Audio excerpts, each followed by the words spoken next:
Bem, nesse vídeo eu vou falar de Fundação, série da Apple TV, baseada na obra-prima de Isaac Asimov, Fundação. Não vai ter spoilers, não se preocupe com isso. Fundação de Isaac Asimov é considerada um dos pilares da ficção científica. Venceu o prêmio Hugo de melhor série de ficção e fantasia, ficção científica e fantasia de todos os tempos, superando O Senhor dos Anéis de J.R.R. Tolkien, John Carter de Marte de Edgar Rice Burroughs. Eu tenho outro vídeo sobre Isaac Asimov, mais precisamente sobre o conto dele Profissão. Vou deixar o link na descrição e o card para quem quiser assistir. Eu confesso que quando eu comecei a ler Fundação pela primeira vez, me incomodou esse lance de, no futuro, super tecnológico, científico, você ainda ter imperadores que dominam uma galáxia inteira. Não bastasse dominar um planeta, uma galáxia inteira subordinada a um imperador com poderes sobre a vida e a morte. Achei algo muito anacrônico, algo que no futuro não teria isso assim. Imperadores, reis, rainhas já teriam sido abolidos, algo totalmente obsoleto, algo, sabe, irracional até. Aí por isso eu parei de ler, não quis ler. Mas com o tempo, à medida que fui lendo outros contos de Asimov, principalmente a saga dos robôs e alguns outros contos dele, eu fiquei interessado em ler a Fundação porque era tão famoso, tão falado, tão reputado, né? Considerado sua obra-prima. Aí fui ler, passando um pano e relevando essa parte de imperador, que até hoje não me convence. E aí, à medida que fui avançando, vi que dá para você relevar isso, e o livro é muito bom, o romance é muito bom, entre outras questões muito interessantes, né? E depois o papel do imperador acaba não sendo tão importante assim ao longo da trama, pelo menos que eu me lembro, faz muito tempo que eu li, né? Como eu disse, Fundação é uma obra maravilhosa, merece ser lida. Mas peca, tem o mesmo problema que praticamente todas as sagas, livros, filmes que seja baseado no futuro tem, que é um certo anacronismo, uma certa futurologia errada. Porque com o passar dos anos, né, com o tempo, uma obra escrita na década de 1940 e publicada na década de 1950, muitas coisas previstas para o futuro não se concretizaram e outras que não foram nem citadas. Uma coisa, por exemplo, que pega muito em livros escritos até a década de 70, 80, é a internet, como ela é hoje. Pouquíssimas pessoas conseguiram prevê-la exatamente como ela é, né? Sempre, o Asimov até faz algo parecido, mas é um computador central, um servidor central que é consultado, e não assim algo tão pulverizado quanto é hoje, né? E principalmente uma coisa que nenhum deles previu é o celular, o smartphone, como ele é hoje. Você tem um computador de mão, assim, na mão de todo mundo, e que você tem acesso ao conhecimento do mundo inteiro, né? Praticamente na mão. Sim, isso em geral não foi previsto. Lógico, é difícil, né? Alguns se aproximaram. Mas eu acho que a internet, como ela é hoje, né, com a descentralização que ela tem, né, o alcance mundial, e os smartphones, tablets, não foram previstos, né, não é vislumbrado nesse futuro, né? Inclusive, esse conto Profissão, que eu recomendo, acho um excelente conto, eles ainda usam fitas magnéticas para gravar, não se cita, por exemplo, pendrives, cartão de memória. Sei, né, já é complicado, né? Mas não deixa de ser meio, né, anacrônico, né? É um futuro que é muito baseado no que eles têm na década de 50, 60. Eles só meio que dão um upgradezinho de tecnologias dessa época, né? Então, os livros de Asimov, quanto mais antigo ele for, os livros e contos, peca às vezes por essa imprecisão, né, no que seria o futuro, a tecnologia do futuro, né? Mas a ideia geral, né, o conceito, a filosofia do livro, que é o que importa, ainda permanecem muito boas, né? Sem contar que também há um certo machismo, né? A mulher em Asimov, nas obras anteriores dele, antes da década de 70, eu não conheço todas as obras de Asimov, mas o que eu li, a mulher sempre, em geral, tem um papel meio secundário, tá? Lógico que tem a saga dos robôs, que tem a psicóloga Susan Calvin, que tem um papel forte, né? Protagonista das histórias de Asimov. Mas você nota assim, em alguns contos de Asimov, alguns livros dele, a mulher colocada como uma inteligência secundária, né? Mas claro que isso não desmerece a obra, né? Porque ninguém é Deus, né? Asimov não é Deus onisciente, infalível. Ele reflete um pouco a cultura da época, o conhecimento da época, né? A estrutura social, ética, moral da época, né? Enfim, mas vale a pena. Tanto as obras de Asimov são fantásticas, tem livros e contos maravilhosos. Bem, agora falando um pouco da série da Apple, né? Quem assiste a série e não tem conhecimento da obra de Isaac Asimov, principalmente da saga Fundação, pode assistir e pensar, poxa, esse trem tá com um visual, um estilo, uma vibe, né? Bem Star Trek, né? Jornada nas Estrelas, com Kirk, Spock, McCoy. Ou uma vibe também meio Star Wars, né? Com o Imperador, o Palpatine, Luke Skywalker, Darth Vader. E pensar, pô, isso é um plágio, uma cópia de Star Trek misturado com Star Wars. Mas não. Na verdade, Star Wars e Star Trek é que bebe muito da fonte, se inspira muito em Fundação de Asimov. Que Fundação de Asimov é bem antes, é década de 50, e posteriormente os outros livros. Então, não é que Fundação copie Star Trek, Star Wars e similares, não. É Star Trek, Star Wars que se inspira, né? Eu poderia até dizer copia Fundação. Fundação é a base. Os outros são derivados de Fundação de Isaac Asimov. Agora uma curiosidade. Eu não me lembro mais dos dados exatos, mas eu li uma vez que durante a exibição do primeiro episódio de Star Trek, do piloto, se não me engano do piloto, para alguns executivos, para saber se a série seria aprovada ou não, né, Gene Roddenberry, né, reuniu todo mundo e vários convidados. E durante a exibição, tinha um convidado que não parava de falar durante a exibição do episódio, né, falando o tempo todo, incomodando, não parava de falar, até que por fim Gene Roddenberry, o criador de Star Trek, chamou a atenção: oh, é o meu filme que está sendo exibido. E, para surpresa, o falador que não parava de falar, incomodando, né, assistir a série, era exatamente Isaac Asimov, né, que na verdade seria o pai, né, de Star Trek de uma certa forma, né, o inspirador de Star Trek, né. Enfim, Gene Roddenberry chamou a atenção de Isaac Asimov durante a exibição do piloto. Não tenho certeza se do piloto, mas assim, durante a exibição do episódio de Star Trek. Se eu encontrar a fonte dessa matéria, né, eu vou postar, deixo o link para vocês aí, para vocês conferirem essa curiosidade, né? E novamente sobre esse meu incômodo com imperadores, príncipes, sei lá, em pleno futuro avançadíssimo, é um pouco porque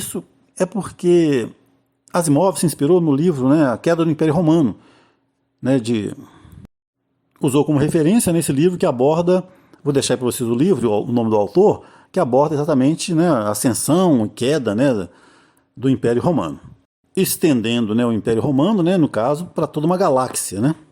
Já foram exibidos 2 episódios no momento em que eu gravo esse vídeo, foram exibidos 2 episódios da série, né, da Apple TV. Eu assisti os 2 e o que eu achei? Pô, a princípio eu gostei, mantenho interesse. Não vou dizer que estou empolgadíssimo, não. Há muitas mudanças, alteração de gênero, né? Uma personagem que é masculino passa a ser feminino na série. Eu não gosto muito disso. Acho que se a personagem é masculina, que se mantenha masculina, se é feminina, que se mantenha feminina. Isso às vezes é feito, me parece, muito menos pela qualidade artística, por um propósito artístico, e muito mais para tentar agradar segmentos e minorias e ser politicamente correto, enfim. Me incomoda um pouco quando tem essa mudança, porque em detrimento às vezes até da verossimilhança, né? Enfim, mas deixa pra lá. Eu vou assistir independente de ser bom ou ser ruim, até para depois ter a conclusão, ter, né, como determinar se é bom ou se é ruim, se eu gostei ou não gostei.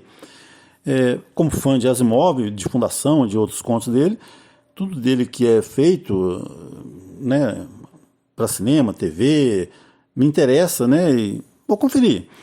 Eu tenho um pouco de medo deles alterarem demais a história, querer torná-la muito dinâmica, muito mais Star Wars, né, e ação, do que uma série mais filosófica, mais... eu diria que a Fundação está mais para Star Trek, a clássica, com Kirk, Spock e McCoy, do que para Star Wars. É muito mais uma discussão filosófica, ética, política, religião versus ciência, do que uma série de ação, correria. Embora os 2 episódios iniciais conseguiram dosar bem, né? Um pouco mais de ação, com um pouco mais de discussão ética, religiosa, filosófica. Mas, vamos ver, parece que vão ser 8 episódios na primeira temporada. E tem um detalhe de que Fundação é um livro muito, né? A saga em si toda, os 9 livros, são muito difíceis de adaptar. E hoje em dia, o público é um público que não quer pensar muito, a maioria, né? Quer ver correria, explosão e pancadaria. Quando você faz uma série que foge um pouco disso, é um pouco mais intelectual, um pouco mais para você pensar, para você refletir sobre, isso espanta o público, a audiência. E, infelizmente, cinema, série, TV é um produto caro. Você precisa de audiência, você precisa de que o povo assista para ter retorno financeiro. Então eu temo, então, que talvez ou eles vá para um lado mais de ação, de correria, de entretenimento, para ter lucro, para poder ter audiência, ou se mantenha mais fiel ao livro e perca público, perca audiência. Não que o livro seja chato, o livro não é maçante, longe disso. Mas ele tem, como eu disse, discussões filosóficas, éticas, religiosas, políticas, que pode afastar esse público mais pipoca, né, que quer ver um carro despencando de um prédio de 200 andares e cair ileso lá e continuar andando sem ninguém se ferir, se machucar e prosseguir. Todo mundo com um arranhãozinho na testa, passa a mão e pronto. A pessoa e o carro continuam, né, em ação, enfim. Mas vou falar um pouquinho resumidamente agora sobre o Isaac Asimov em si. O Isaac Asimov nasceu em janeiro de 1920, né, na antiga União Soviética, e se mudou cedo para os Estados Unidos. Ele faleceu em 6 de abril de 1992, com 72 anos, em decorrência de complicações do vírus da AIDS, contraído em uma transfusão de sangue durante uma cirurgia. E isso foi escondido na época que ele morreu, escondeu-se que ele morreu de AIDS, por medo, a família escondeu por medo de preconceito, de que trouxesse algum prejuízo ao seu legado, enfim, né? Ele é PhD, né? Tem doutorado em bioquímica, ficou conhecido como bom doutor e conciliou a carreira científica com a de escritor. Ele escreveu mais de 500 publicações, entre ficcionais e técnicas, e tem obras em cada categoria importante do sistema de classificação bibliográfica de Dewey, exceto em filosofia. Isaac Asimov é considerado um dos 3 grandes da ficção científica, ao lado de Arthur C. Clarke e Robert A. Heinlein.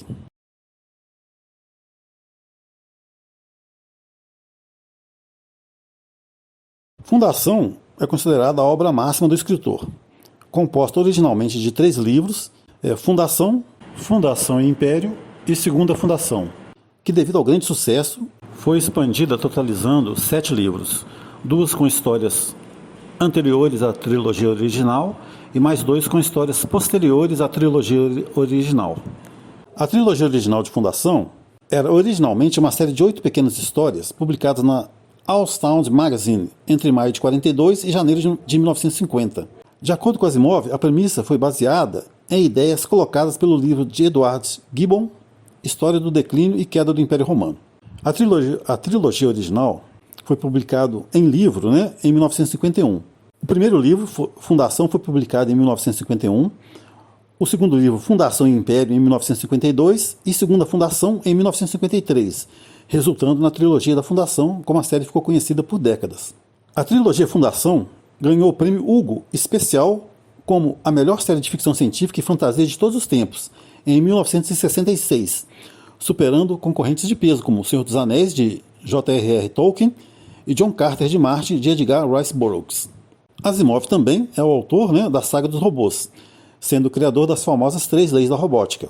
Apresentadas no livro Eu, Robô, as 3 leis da robótica foram criadas como condição de coexistência dos robôs com seres humanos, como prevenção de qualquer perigo que a inteligência artificial pudesse representar à humanidade. As 3 leis da robótica são: primeira lei, um robô não pode ferir um ser humano ou, por inação, permitir que um ser humano sofra algum mal. Segunda lei, um robô deve obedecer às ordens que lhe sejam dadas por seres humanos, exceto nos casos em que tais ordens contrariem a primeira lei. Terceira lei, um robô deve proteger sua própria existência, desde que tal proteção não entre em conflito com a primeira e a segunda leis. Vou deixar o link para um vídeo em que o próprio Asimov enuncia suas 3 leis da robótica. Vou deixar o link na descrição para vocês. Mais tarde, foi criada a Lei Zero. Mais tarde no livro Os Robôs do Amanhecer, o robô Denel viria a instituir uma 4ª lei, a Lei Zero. A Lei Zero é: um robô não pode fazer mal à humanidade e nem, por inação, permitir que ela sofra algum mal. Vou deixar link também para outro vídeo do Asimov, em que ele mostra toda a sua genialidade, prevendo em 1988 a importância da internet na educação, em nossas vidas. Em entrevista a Bill Moyers no World of Ideas, Asimov prevê, entre outras coisas, as redes sociais e aplicações como a Wikipédia, Yahoo Answers, etc. Vou deixar o link na descrição. Bem, então é isso. Recomendo cegamente, recomendo bastante o livro, a saga Fundação de Isaac Asimov, como demais livros e contos do Asimov, e recomendo a série. Até o momento está ok. Sei lá, não está fiel, mas não está... A essência está lá até o momento, Como eu disse, só tem 2 episódios até o momento. Vou continuar assistindo e espero, que seja feito jus, à obra-prima de Isaac Asimov. Então é isso, valeu, até o próximo. Por favor, ajudem o canal, assistam os vídeos, inscrevam-se, curtam, ativem as notificações, tocando no sininho, compartilhem. Se puderem, por favor, comprem pelos links da descrição. Vocês não pagam um centavo a mais e ajudam o canal a crescer. Se puderem, assistam ao menos 30 segundos dos anúncios, cliquem nos anúncios. Por favor, deem uma força para o canal para eu continuar produzindo. Obrigado. Bem, isso é tudo por hora. Até o próximo e juízo até lá, hein? E pessoal, vamos disseminar conhecimento e principalmente amor. O mundo está precisando de conhecimento e de amor.